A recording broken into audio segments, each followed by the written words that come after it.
நீங்கள் பார்த்துட்டு இருக்கு Tamil star. My next level villainous episode 7 தான் பார்க்க போகிறோம். முன் ஜென்மத்தில் இருக்க கேத்ரின் அவரோட ஃப்ரெண்டு தான் வந்து இந்த கதையை சொல்கிறான். நான் எப்போயும் கிளாஸில் வந்துட்டு இந்த ரொமான்ஸ் நாவல் தான் படிச்சுக்கிட்டு இருப்பேன். அதுக்கப்புறம் கிளாஸை விட்டு வெளியே போனதுக்கப்புறம் திடீர்னு மரத்துலேருந்து ஒரு பொண்ணு என் மேலே விழுந்துட்டு மன்னிப்பு வேற கேட்டா. முன் ஜென்மத்தில் இருக்க கேத்ரினால உனக்கு ஏதோ ஆவலையான மனுஷன்னு சொல்கிறா.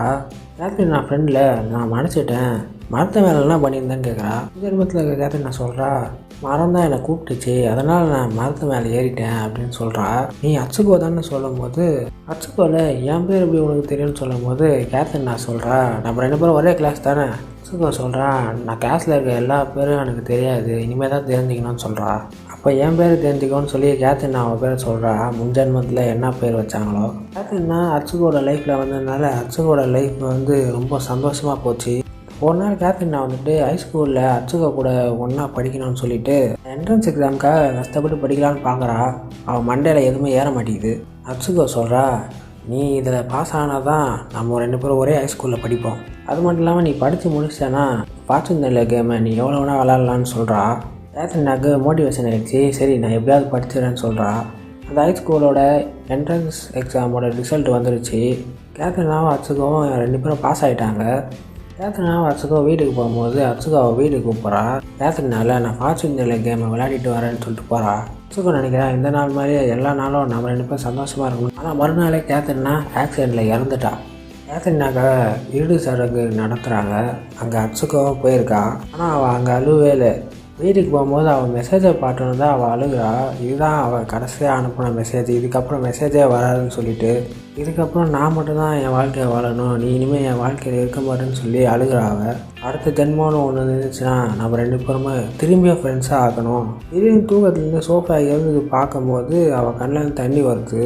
சோஃபியா கண்ட அந்த கெட்ட கனவுனால அவளுக்கு அழுகவே வந்துடுச்சு. உடனே போய் கேத்ரின் நான் போய் பார்க்குறாங்க. அதனால சோஃபியா இவ்வளோ கடையில் என்ன பண்ணிக்கிட்டு இருக்கீங்கன்னு கேட்குறா. சோஃபியாவில் எனக்கு கெட்ட கனவு வந்துச்சு, அதனால தான் உங்களை பார்க்கணுன்னு தோணுச்சு, அதான் உடனே வந்துட்டேன்.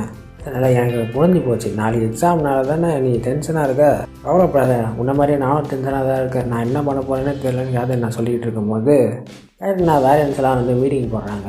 அந்த வேரியன்ஸ் எல்லாமே சொல்கிறது என்னென்னா, கேத்ரினா அந்த எக்ஸாமில் பாஸ் பண்ணி ஆகணும், இல்லைன்னா அவன் சொந்த அம்மாவே கொண்டுடுவாங்க கேத்ரினாவை. மறுநாள் எக்ஸாம் நடக்குது. டீச்சர்ஸ்லாம் வந்து ரூல்ஸ் அண்ட் ரெகுலேஷன்லாம் சொல்லிகிட்டு இருக்காங்க. இந்த எக்ஸாம் வந்து ரொம்ப கஷ்டமாக இருக்கும், உங்களுக்கு ஹெல்ப் பண்ண வந்து டீச்சர்ஸும் செகண்ட் இயர்ஸும் இருப்பாங்க, அதனால் கவலைப்படாதீங்கன்னு சொல்லிக்கிட்டே இருக்கும்போது அங்கே இருக்க பொண்ணுங்கள்லாம் கேத்ரினை பார்த்து, இவங்களுக்கு பெருசாக மேஜிக்கே வராது, இளவரசன் எல்லாருமே இவங்களுக்கு உதவி பண்ணுறாங்க பார்த்தியா. அங்கே இருக்க ஒரு பொண்ணு அதை சொல்ல எல்லாருமே கேத்ரினை முறைச்சி பார்க்குறாங்க. எக்ஸாமில் டீமாக பிரிஞ்சு போகிறாங்க. கேத்ரினா டீமில் வந்துட்டு ஜியோடோ, கீட்டு, அப்புறம் சோஃபியா இருக்கா. கேத்ரினா வந்தோடனே வேலையை காட்ட ஆரம்பிச்சிட்டா. கீழே இருக்க பட்டனை அழுத்தினோடனே கீத்துக்கும் ஜியோடோக்கும் மேலேருந்து தண்ணி வந்து ஊந்துருச்சு. அவங்க சட்டை ஃபுல்லாக ஈரமாயிடுச்சு. அங்கே பார்த்தீங்கன்னா ஐஸ் வந்து மறைச்சிக்கிட்டு இருக்கு அவன் போகிற வழியில். ஜியோடோவில் என் நெருப்பு சக்தியால் பொசுக்கிறேன்னு சொல்லிட்டு அந்த ஐஸை பொசுக்கிறான். இப்போ அந்த ஐஸ் உருவாகிறதுக்குள்ளே எல்லாருமே உள்ளே போயிட்டாங்க. அந்த பக்கத்தில் ஆலன் டீமில் வந்து மரியாவும் மேரியும் இருக்காங்க. மேரி கவலைப்படுறா, கேத்ரினாக்கு எதுவும் ஆகக்கூடாதுன்னு சொல்லிட்டு. ஆலன் சொல்கிறான், ஜியோட தான் அவன் கூட இருக்காங்க, இப்போ ஒன்றுமே ஆகாதுன்னு சொல்லும் போது மேரியில் அதானே என் கவலையே. மரியா வந்து ஒரு கிறிஸ்டலை கண்டுபிடிச்சிட்டா, நம்ம எக்ஸாமில் பாஸ் ஆகிட்டோன்னு சொல்லி மேரியும் மரியாவும் அந்த கிறிஸ்டல் எடுக்கிறதுக்காக போகிறாங்க. கண்டுபிடிச்சிட்டா அது ஒரு பொறி, அது உண்மையான கிறிஸ்டலே கிடையாது. கிறிஸ்டல் வந்து மண்ணாயிடுச்சு. அதுக்கப்புறம் தான் 2 பேருக்கு தெரியுது இது ஒரு பொறின்னு சொல்லிட்டு 2 பேரும் ஓடி வராங்க. மேரியும் மரியாவும் ஓடி வரும்போது மேரி கீழே உண்டா. ஆலன் மேரியை தூக்கிட்டு ஓடி வரான். மரியாவும் எப்படியோ தப்பிச்சிட்டா. இந்த பக்கம் கேத்ரினா முழிக்கிறா. 2 பக்கம் இருக்குது, எப்படி போகுதுன்னு தெரியாமல். சோஃபியா அந்த கண்ணில் இருக்க அந்த எழுத்தை பார்த்து படித்து சொல்கிறா.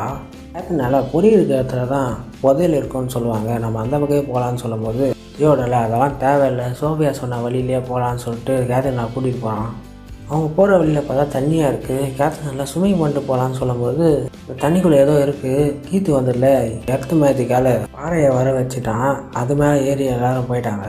கேத்ரினால எல்லாருமே பவர் வச்சு காப்பாற்றுறாங்க, என்னாலேயும் காப்பாற்ற முடியல. தரையில் சின்ன ஓட்டை இருக்கிறத பார்த்துட்டு கேத்ரினால அவள் எர்த்து பவர் வச்சு அந்த ஓட்டையை மூடிடுறா. இங்கே இருக்க 3 பேரும் வேறு வழி இல்லாமல் கேத்ரினாவை பாராட்டினாங்க. கேத்ரினால தண்ணியே பெருமை பீத்திக்கிட்டே இருக்கும்போது பொரியில் காலை வச்சிட்டா. அங்கேருந்து அம்புகள்லாம் வந்து கேத்ரினா நோக்கி. கீட்டும் ஜெயோவும் மேஜிக் வச்சு காப்பாற்றுறாங்க கேத்ரினாவை. கேத்ரினா மறுபடியும் செவுத்துல கை வச்சுட்டு அந்த பக்கம் போய் குழியில் ஊன்ட்டா. கேத்ரினா வேலன்ஸ்லாம் வந்து மீட்டிங் போடுறாங்க. எல்லா வேலன்ஸும் பயப்படுறாங்க. கேத்ரினா எங்கே இருக்கானே தெரியலன்னு சொல்லிட்டு ஒரு வேலண்ட் மட்டும் ரிமோட் கண்ட்ரோல விளையாடிக்கிட்டு இருக்கா. இன்னொரு வேலண்ட் கேட்குறா, நான் எவ்வளோ பயந்து போயிருக்கோம், நீனா விளையாடிக்கிட்டு இருக்கான்னு கேட்கும்போது வேலண்ட் சொல்கிறா, நான் விளையாடிக்கிட்டு இல்லை, கேத்ரினாக்காக சாப்பாடு தேடிட்டு இருக்கேன். சாப்பாடு கிடச்சிருச்சின்னு சொல்லணும்னு ஒரு வழியை காமிக்கிறா. எல்லா வேரியண்ட்டும் வேணான்றாங்க. வேரியன்ஸ்லாம் இன்னொரு தடவை தேடி பார்க்கும்போது காளானை கண்டுபிடிச்சிட்டாங்க. கேத்ரினா அந்த காளானை எடுக்கும்போது பின்னாடி கருப்பு ஆவி மாதிரி ஏதோ வருது. நான் திரும்பி பார்த்தோன்னா அந்த கருப்பு ஆவி காணாமல் போயிடுச்சு. ஜியோடோ, சோஃபியா, கீத் வந்துட்டு நிக்கோல் கிட்ட சொல்கிறாங்க கேத்ரினா தொலைஞ்சு போயிட்டான்னு. இந்த இடத்துக்கு கரெக்டாக ஆலன் டீமும் வந்துட்டாங்க. சோஃபியா பயப்படுறா, என்னோட கெட்ட கனவு மாதிரி இதுவும் ஆகிடக்கூடாதுன்னு சொல்லிட்டு லேடி கத்துறா, லேடி கேத்ரினான்னு சொல்லிட்டு. அப்போ தான் நிக்கோலுக்கு ஐடியா வருது. நிக்கோல் அவனோட காற்று சக்தியை வச்சு கேத்ரினாவோட சத்தத்தை கண்டுபிடிக்கிறான். அதுக்கு சோஃபியாவும் உதவி பண்ணுறா. கேத்ரினா மஷ்ரூமை தேடிட்டு இருக்கும்போது அவ்வளோ பெரிய குழியை பார்க்குறான். குழி ஓரத்தில் மஷ்ரூம் வளர்ந்துருக்கிறத பார்த்துட்டு அதை எடுக்கலான்னு போகும்போது அவளால் எடுக்க முடியல. கிறிஸ்டல் பக்கத்தில் இருக்கிறத பார்த்துட்டு அறுத்து எடுக்கிறா எல்லா காளானையும். திடீர்னு அந்த கருப்பாவி திருப்பியே வருது. கேத்ரினா திரும்பி பார்த்தோன்னே அந்த கருப்பாவி காணாமல் போயிடுச்சு. எனக்கு இப்போ தெரிஞ்சு போச்சு ஏதோ கருப்பாக பின்னாடி சுற்றிக்கிட்டு இருக்குன்னு. கீழே தரை வந்து உடஞ்சி கேத்ரினா கீழே உலக.